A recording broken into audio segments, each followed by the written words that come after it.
చాలా థ్యాంక్స్ అమ్మా. ఇదేంటమ్మా 200 అయితే 500 ఇచ్చారు? నా దగ్గర చిల్లర లేదమ్మా.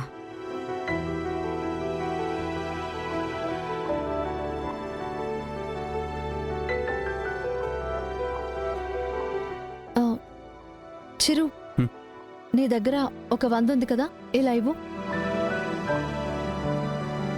ఇవ్వు.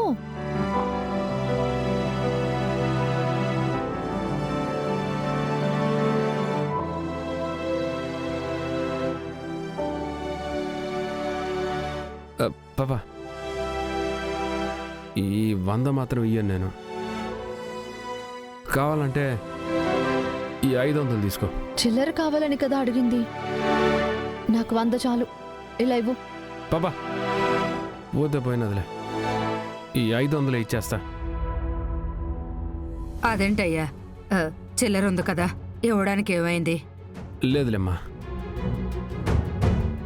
నాకు ఈ నోటు మీద చిన్న సెంటిమెంట్ ఉండదు. పాపా, చిల్లర లేకపోయి ఉండదు. ఆ 500 ఇచ్చేసి కొడుకుని రిలీజ్ చేయించుకోవాలి కదా, పోలీసు వాళ్ళకి ఇవ్వడానికి ఉపయోగపడతాయి. కొంచెం ఏం మాట్లాడుతున్నావు? సవారీలు చేసేది సంపాదించుకోవడానికి, వచ్చే డబ్బులు కూడా ఇవ్వడానికి కాదు. ఆ 100 రూపాయలు ఇవ్వడానికి నీకేంటి ప్రాబ్లం ఇప్పుడు? ఇది 100 కాదు పాపా, ఇన్నేళ్లలో నాకు దక్కిన జ్ఞాపకం. ఏంటి జ్ఞాపకమా? ఏం జ్ఞాపకం అది? మా పులి తన చేత్తో మొదటిసారిగా ఇచ్చిన డబ్బులి.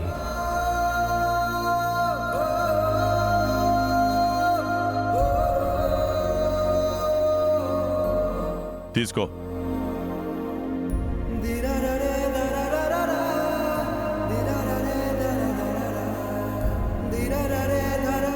మా పులి నాకెప్పుడు డబ్బులు ఇవ్వాలన్నా నేరుగా నా చేతిలో పెట్టేటోడు కాదు, మా అత్తతో ఇప్పించేటోడు. అట్లాంటిది ఇవాళ మొదటిసారిగా తన చేతితో ఇచ్చినాడు. అది కాకుండా ఇంకో విషయం తెలిసిన, ఎవరైతే నాకు డబ్బు సంపాదించడం చేత కాదు, నేను పనికిరానని అన్నారో ఆయనే తొలి సంపాదనగా నాకిచ్చిన దుడ్డిది. అందుకే ఇది నాకు ఆయన ఇచ్చిన గొప్ప జ్ఞాపకం.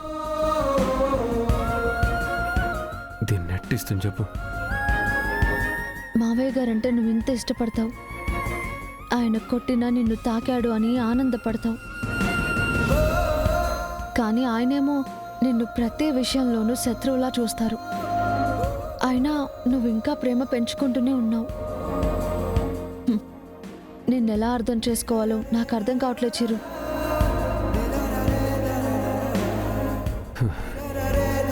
కొట్టినాడనో తిట్టినాడనో వద్దనుకోవడానికి ఆయన పక్కింటోడో పరాయోడో కాదు,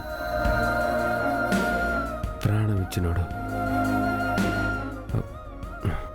పదమా పద. పర్లేదమ్మా, నా దగ్గర చిల్లర లేదు, ఉంచుకోండి. వద్దులేమ్మా, నాకు చిల్లరివ్వు, నాకది చాలు. అయ్యో, ఇవ్వమ్మా.